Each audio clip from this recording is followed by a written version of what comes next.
Hi viewers, how are you? It's been a while. The Queen's horoscope. It's been a wild, crazy year already. What I want to share with you today are the new moon, the Aries Ingress, the first day of spring, the full moon in Libra chart in Soso, Mississippi, and then the chart from today when they had two tornadoes touch down. Devastating tornadoes in the south. I saw numerous accounts of meteorologists saying they've never seen anything like this before, where they had two tornado emergency situations on the ground because there were two major deadly tornadoes at the same time. There was one estimate that one of the tornadoes had winds of up to 267 miles per hour.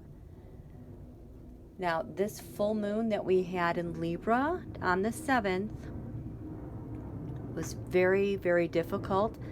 I was expecting horrific weather somewhere, be it volcanoes, earthquakes, or deadly destructive tornadoes like we saw today in Mississippi that were quite record-setting, earth-shattering, and extraordinarily unique. Again, repeated statements of never seeing anything like this and to such a degree of destruction. The forecasters seemed quite in shock as they were reporting as things were unfolding.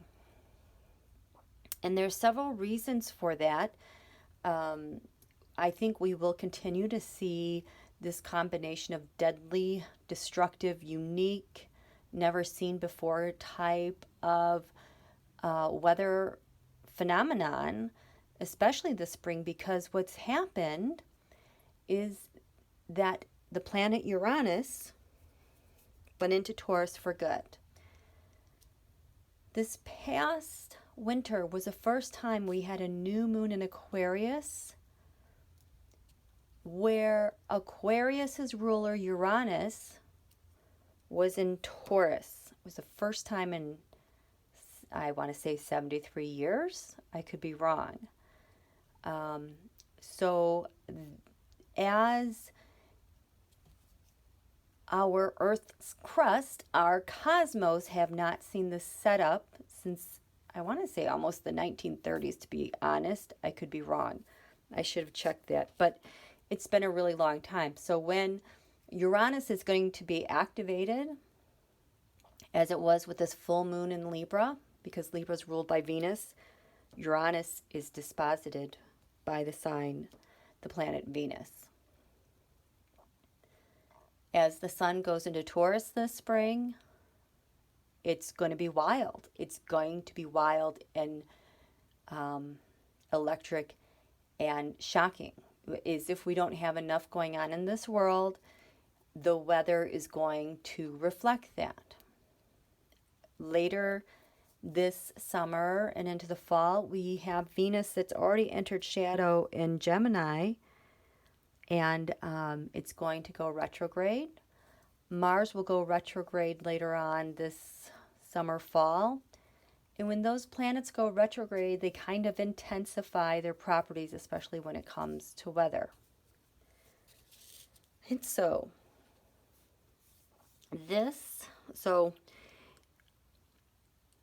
when we look at the planet Uranus, when it comes to weather, and maybe you've noticed this in your area, the planet Uranus is associated with cold fronts. Those clearing, bright northeast skies, those cold skies, those cold, clear blue skies after a front has come through or a storm has come through and it's really cold. It kind of has a clearing, cleansing quality to it. That's the coldness of Uranus coming from the north. Remember, in the ancient astrology, the sign of Aquarius is ruled by Saturn. Since we discovered Uranus Uranus goes to Aquarius. Uranus also is the planet that represents science, innovation. It's electrical. It's the higher octave of Mercury. It represents that genius flash of insight that we associate with Einstein. It is responsible for hurricane force winds. It is responsible for record-setting weather. Record-setting anything, but whenever you see record-producing snows, floods, earthquakes, whatever, record-setting anything, you will see Uranus at play. There's Uranus in Taurus. She's going to be in play now like she hasn't been in play for almost 100 years. And so this is the spring ingress in Soso, Mississippi, March 19th, at 10:49 p.m. The sun here in this 5th house, 0 degrees Aries, 0 minutes. Everything changed in an instant because this entire spring, it is governed by the sign of Aries. Everything this season is ruled by Mars and its behavior. Mars in this chart is in Aquarius. Oh, no, it's in Capricorn. So Mars, oh God, at 22 degrees, 25 minutes. Boy, there's a lot wrapped up in that Mars. In Soso, Mississippi, it's in this 3rd house here. Has to do with neighborhoods, communities, siblings. The natural ruler of this real estate is Gemini over here, which is ruled by Mercury. So Mars in Capricorn is very earthy, and it's going to have now an element in this area that has to do with Mercury and winds. This Mars at 22 degrees, 25 minutes, conjunct Jupiter, at 22 degrees, 46 minutes, Capricorn. That is conjunct the Saturn-Pluto conjunction on January 12th. We haven't seen the likes of this since the Bronze Age, with not only Jupiter, Pluto, Saturn there, when we throw in Uranus in this Earth sign. We haven't seen this for eons, literally. On top of that, now a lot of people, I've been taught not to look at asteroids. I like looking at asteroids. I like looking at Uranian astrology. I like looking at Arabic parts because it adds so much. This 21 degrees Capricorn is Pallas Athena. Think this is the asteroid. She's a very feminine, powerful woman, warrior asteroid. Think Wonder Woman. She has that type of power. She's a warrior, Mars. So already this area, the 3rd house, has a quality of Saturn, low pressures, with an element of Mercury because of the real estate, which has to do with winds. And the first person you meet when you walk into this area is Pallas Athena, Wonder Woman. She's charged. She will fight and defend. And now we're going to throw her into the mix with all these heavy-hitting planets from the Saturn-Pluto conjunction that was 2 days after an eclipse. So not only is the Saturn-Pluto conjunction so unique, it will forever be characterized and influenced by and sensitive to eclipse energy and eclipse triggers. Okay? Right off the bat, charged. Also, on this first day of spring, we have the sun in the 5th house. This area, this real estate, is ruled by Leo. When we look to the top of the chart, the midheaven, the top of the chart, what's crowning the skies of Soso is the sun and what the sun does. And I am just going to make this heavier lines. I do this because I try to teach my tarot viewers a little bit about astrology, because tarot and astrology just complement each other so well. So I'm just going to make this a little bit more pronounced. So we have the sun here. Sun is in Aries, disposited by Mars. It's in Capricorn. And the sun rules the 10th house. And there's Virgo. There's another mercurial aspect to this 10th house. Virgo, like Gemini, is ruled by Mercury. So we already have the sun's relationship to the midheaven with a little bit of Mercury. We have the sun's ruler Mars over here with a little bit of Mercury flavor. And Virgo adding some Mercury flavor. This is the area that Virgo rules. So you get a little bit of Mercury flavor here. A little bit of Mercury flavor here. Gemini. Now, on the ascendant, this is the sign that was coming over the eastern horizon. That's east. Highest point in the sky. That's west. We can't see anything beneath our feet, so this is the horizon line. We only see what's above us, which just looks like, hey, the north node and the vertex. Otherwise, looks like a pretty calm sky, right? So you look at everything beneath the feet and their relationships. But here we have Scorpio. Scorpio is an intense sign. In terms of weather, Scorpio is very stormy. Scorpio has two rulers, Mars and Pluto.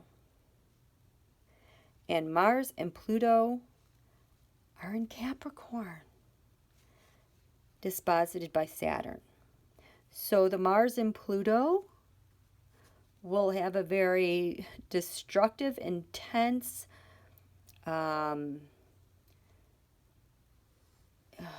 fighting, aggressive tone to it, combined with Saturn, which depresses things, and Saturn is about low pressure, so low pressures will go even lower. And an air of Mercury down here. So we have the sun's ruler Mars over here, the ascendant, the thing that gives life to this chart, is here. And the reason why I say what gives life to a chart is because in the personal horoscope, when you were born, your chart is calculated from the time you took your first breath. So this is like imprinted into all of your systems, all of your networking. And so you're always going to be very sensitive to this point where you took your first breath. This is how the world knows you and engages with you. And you're always going to be striving for a career. Your highest accomplishments are always going to call you, which is what was the highest point of the sun that day. So the ascendant and the midheaven are extraordinarily important. And when it comes to astrometeorology, and now I'm not an expert, I've just watched this long enough and find it so fascinating. These are the two things that drive the weather of the chart. The moon is kind of like the steering wheel. Wherever the moon is, the transit moon is guiding where those two, the x-axis and y-axis, their influence with the weather, the moon drives where they go. Okay? So, Mississippi, Soso, Mississippi, can expect sunny skies with breezy winds with Virgo here, humidity, and stormy skies, low pressures, intensity. So it's kind of like they're going to go back and forth between this all season.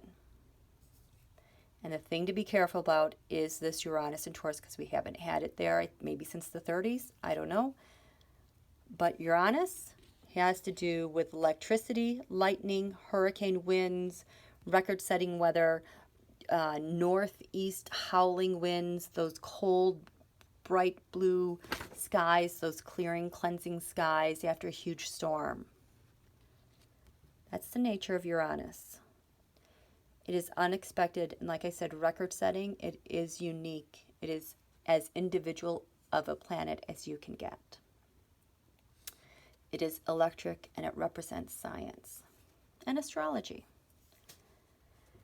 So this Aries Ingress, the first day of spring, sets the tone for the entire spring.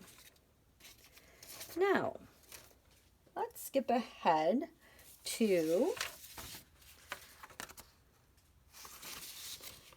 so the last lunation we had before the tornadoes today was the full moon in Libra. Check this out. Full moon in Libra over Soso, Mississippi. Let's just take a peek here at the top. The midheaven, remember this is the first day of spring. The midheaven at this lunation,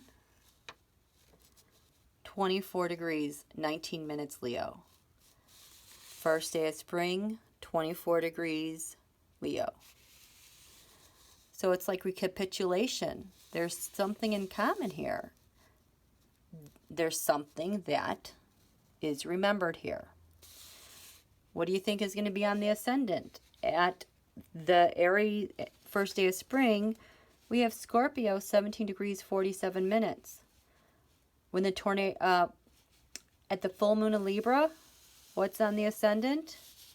Oh, 18 degrees, Scorpio, 2 minutes.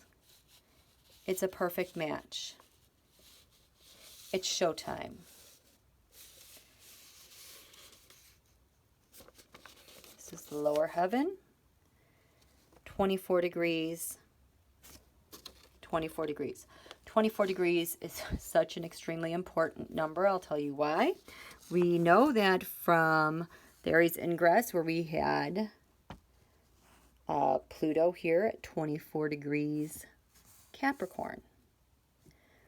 24 degrees, a lot of people are not talking about this at all, but if you go to the July 16th, 2020 eclipse, which made the rest of the summer at the end of July a total nightmare for many reasons, that is when the sun and moon, we had a full moon eclipse in Cancer-Capricorn at 24 degrees Capricorn. I call it the can opener eclipse for several reasons. But this Pluto has been hanging out at that can opener eclipse for a couple months. And because of where it is, it's going to go 25 degrees for just a couple days, and it's going to retrograde and then sit here at 24 degrees and take like 3 months to go backwards. This is such a destructive place. And here we have 24 degrees here, and it matches it. So that just by default activates Pluto at 24 degrees. Pluto, the other ruler of Scorpio, is the one that's responsible for destruction, devastation, death, intensity. Anything else? It's difficult. So let's go to this full moon that was in Libra on April 7th at 9:36 p.m. Remember I said that 24 degree mark is so important? Well, here the moon was at, 18 degrees, 44 minutes.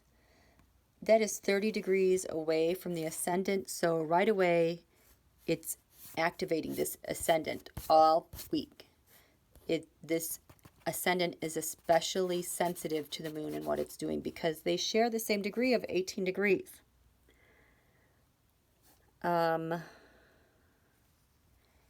18 degrees Taurus. This is the part of fortune.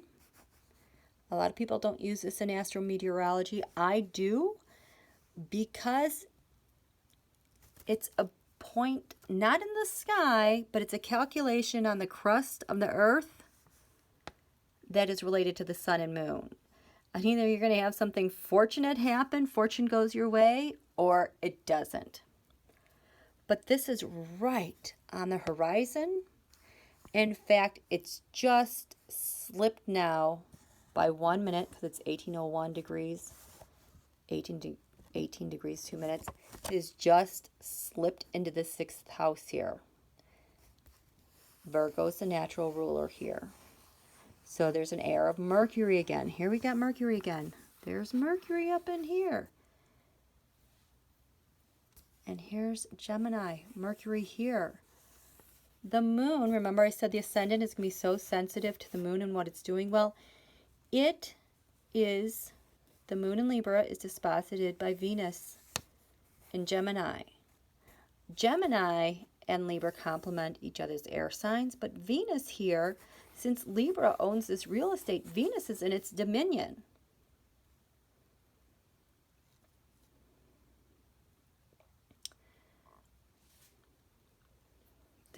So much going on here. We also need to look at the cusps. People don't usually look at the cusps. I do. Because I look at the cusps as kind of like doorways or portals. Portals in the fact that, if you want to think of like a revolving door, it's like, so this 11th house to 12th house cusp is 24 degrees Libra. It's like an open doorway that anything that touches this, it's almost like a wild card. It can open this door and touch both these areas at once. So we have this on the cusp here, the 12th house, 24 degrees here, the cusp of the 6th house. This has a Neptunian aspect to it because it is the natural ruler here, but because Libra rules the 12th, we're going to add some Venus to Neptune. When you look at weather, Venus has to do with moisture, the moon, and rain. Neptune has to do with tropical winds, southern winds coming north. So here we're active, this is also active, Venus, Neptune.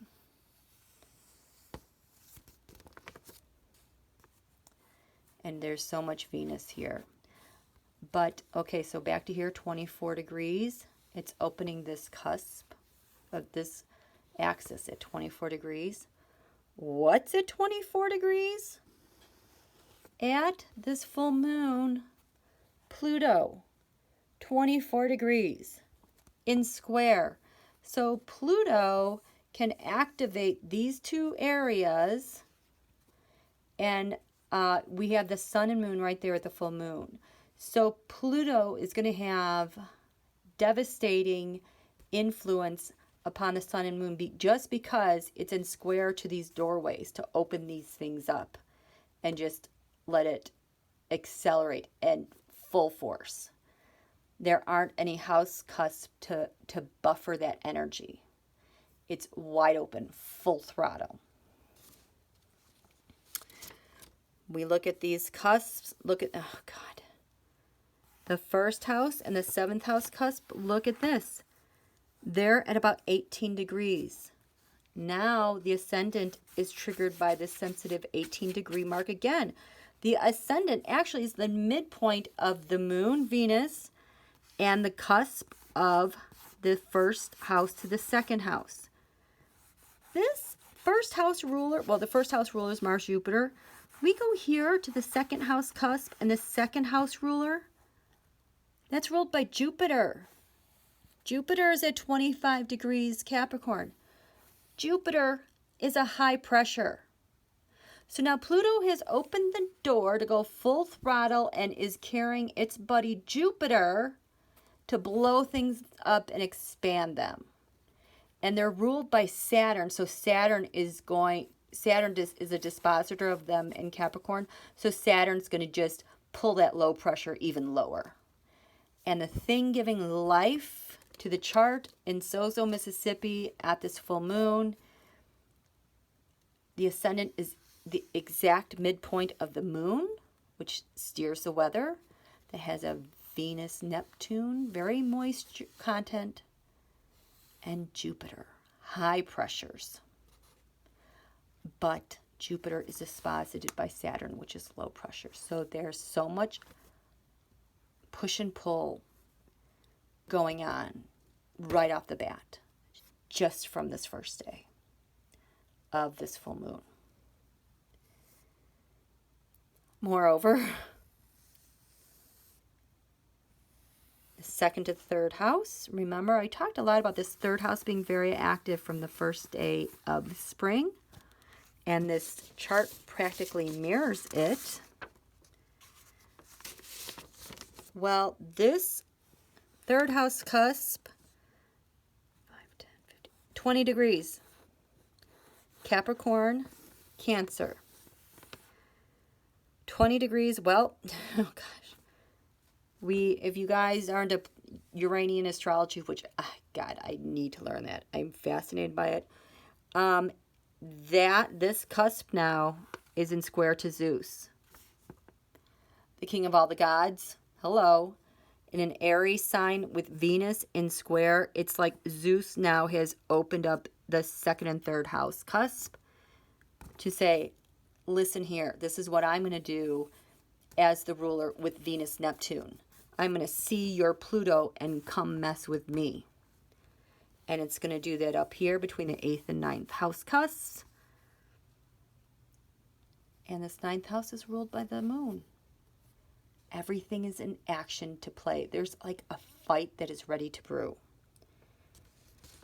And right at the bottom here, we have the asteroid. We have this 24 degree mark again, just like the Aries new moon or the first day of the spring. Well, it's sending a sign here to 24 degrees Pluto, which has, because it's so close, it's only 18 minutes away from Jupiter. I mean, that they're basically twins. Has pulled in Jupiter for some destruction, some big high pressure with some low pressure fighting with Zeus. And it's linking to Mercury. Oh, hi, Mercury. Winds? Did you say winds? The midpoint is the IC, the lower heaven. This is where everything bears down onto Soso, Mississippi. Like their equilibrium point, your center of gravity, your magnetic force, your vortex, everything that is of Soso is bearing down here.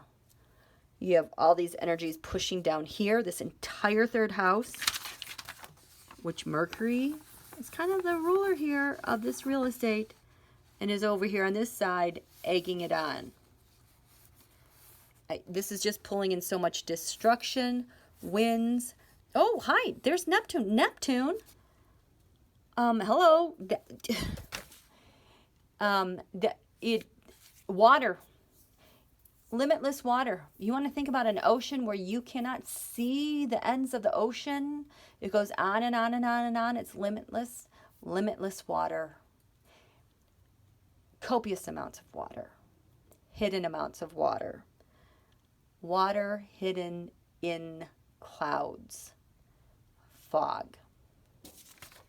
And we know that because the moon, ruled by Venus, brings that quality of Venus here that Neptune rules.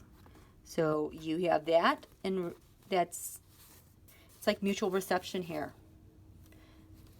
Giving more, giving more, giving more.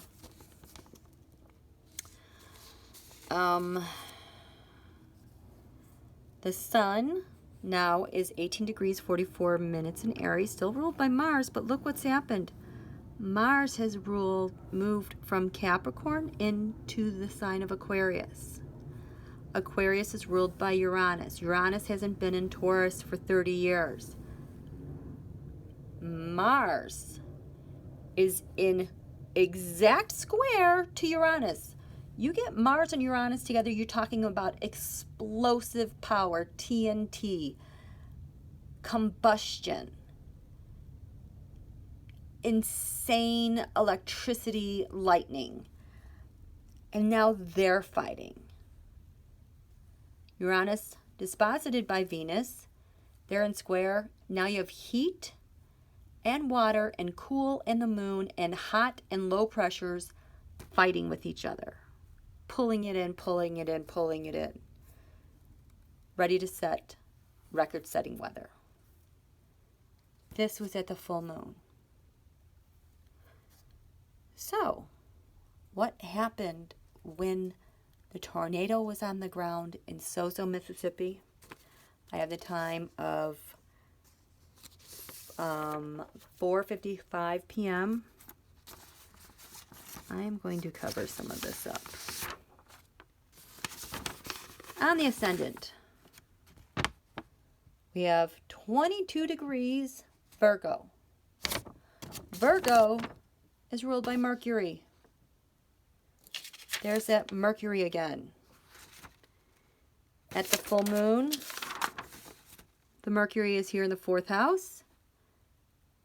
And this is Mercury, Virgo's real estate. You have Uranus here on the eastern horizon. Then we have high winds that are being activated. Doesn't look like much is going on there, huh? The midheaven, 21 degrees Gemini.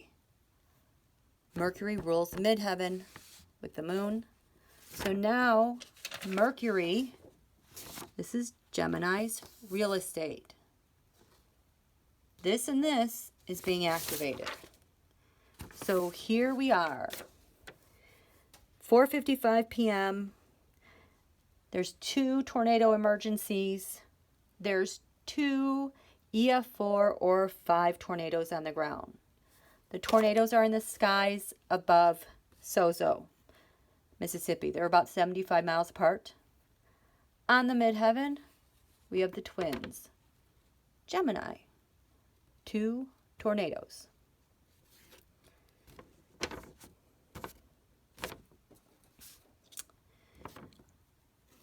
Bearing down in Soso is the moon. We can't see the moon because the moon, if this is the east-west horizon, the moon, we can only see what's above us. The moon is on the other side of the world. So the gravitational pull, sucking and pulling all of this down, we have the moon at 28 degrees, 47 minutes. Now, we need to look at the aspects here. We have 21 degrees Sagittarius on the lower heaven. The moon, 28 degrees Sagittarius. The midpoint here, this moon, this sensitive point is 25 degrees, 15 minutes Sagittarius.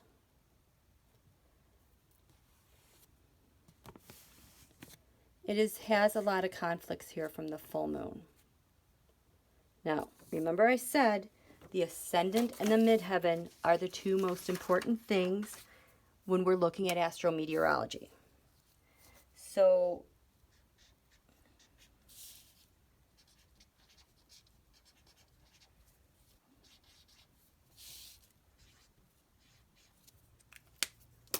look at what's in conflict. This is the full moon in Libra. That is what the setting for what's happening here. I'm looking at this 25 degree mark because this is the tension that is building everything up. There's nowhere for this energy to go but between the lower heaven and the moon. The lower heaven ruled by Jupiter, right over there. The moon ruled by Jupiter, right over there. Disposited by Saturn, which is low pressure. So at 25 degrees Sagittarius, what conflicts do we have?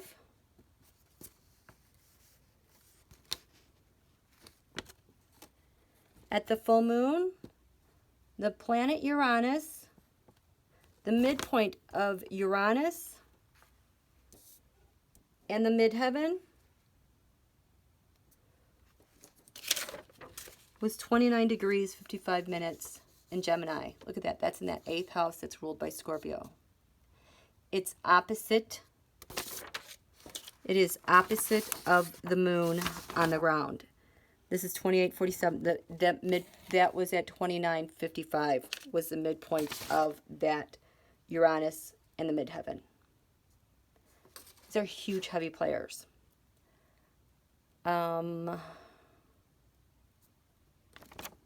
At the full moon, get this. Remember the lower heaven? The lower heaven is 21 degrees, 46 minutes at the time of this tornado. At the full moon, 21 degrees, 28 minutes was the midpoint of Pluto and the Ascendant. Ascendant is what gives life to the chart. Pluto, death and destruction. The midpoint was 21 degrees Sagittarius.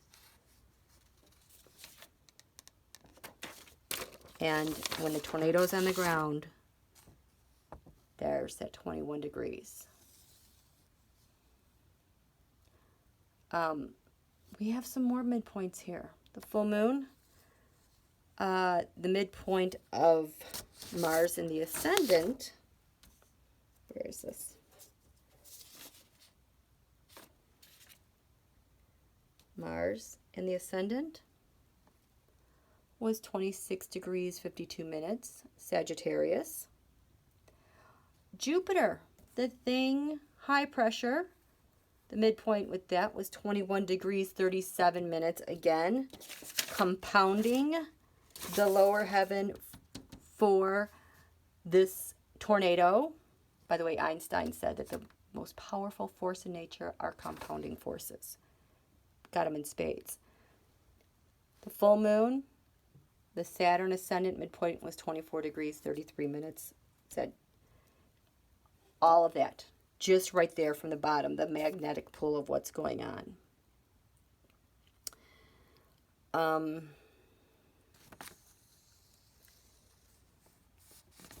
This midheaven, full moon. Oh, at the full moon of Libra, get this. The midpoint of the sun and the midheaven. Yeah, the sun is the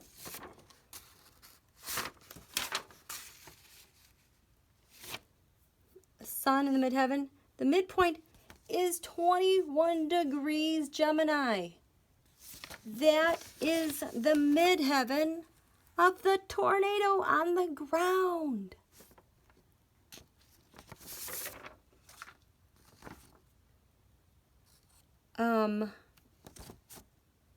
And so there's all sorts of stuff like this happening.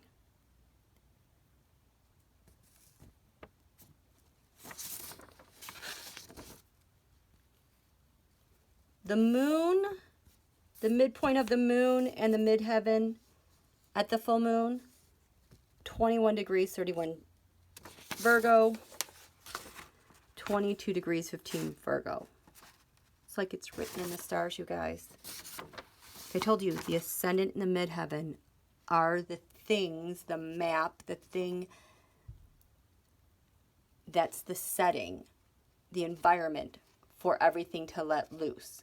The moon is what drives it.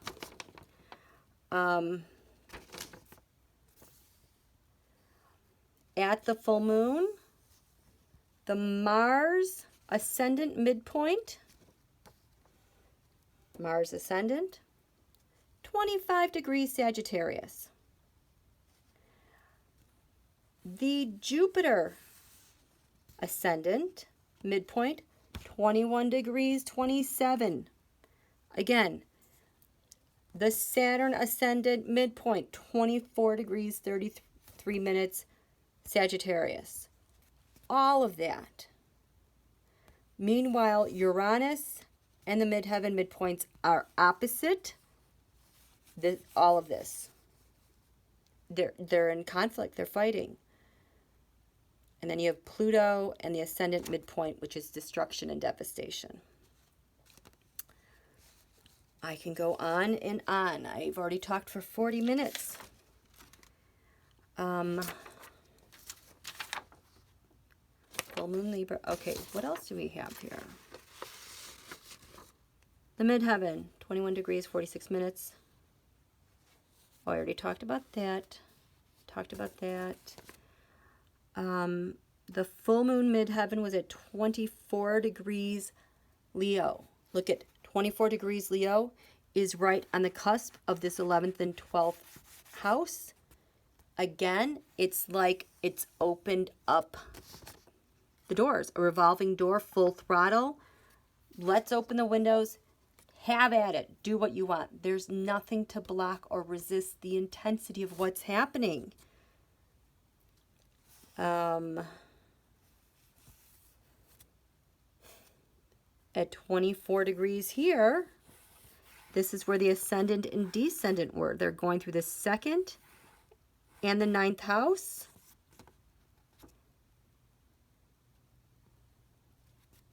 Okay, I can't recall exactly what that brings that together. But basically, it is no wonder that it was so intense, that it was so record-setting. All those pieces are here. You can look at these midpoints and the aspects, and you can see how all the weather patterns were wide open with perfect conjunctions, squares, oppositions, or having aspects that it was like pouring gasoline on the fire. And so there you go. I just am stunned that you can have the Aries Ingress, the full moon, match exactly, and then go to work. Because it all remembers. It's the lunations, full moon, new moon, quarter moon crises. They perfectly set their paths, their magnetic intentions in the crust of our Earth. There's a lot of science behind it that can describe how the tectonic plates are activated by it. I've read Astrometerology. I know there's an explanation why these things are magnetic and why it happens at the lunations. Can't remember it off the top of my head. Don't feel like looking up that answer. I just know that it's valid. And this is how the ancients predicted weather. And they've been doing this for eons. The farmers have known for thousands of years that when you plant your seeds at the new moon and use the new moon cycle, you will have your most abundant crops. Go ahead, plant some corn at that new moon in Cancer and watch your corn grow at exponential rates. I did that. I could not believe that one year. Gardening by the moon is phenomenal. If you're interested in that, check out your local Farmer's Almanac, because that's what the Farmer's Almanac is all about. The lunations and how they influence all of the things related to farming, gardening, taking care of livestock, even taking care of yourself and getting your hair cut. You're supposed to do that on certain days for certain results. So, I hope you enjoyed this. This was a textbook example of astrometeorology and intense tornadic weather. Say some prayers for those poor people in, oh my gosh, Mississippi, Alabama, as they're also dealing with the crisis of coronavirus, the economy, and hopefully finding food as well. We're going to get through this, you guys. We were all meant to be here. If our bodies could not handle these aspects, we wouldn't be here, but we are. So it's upon us to accept that responsibility and to keep moving forward, because that's what we came here for. Lots of love to you. See you soon. Thank you.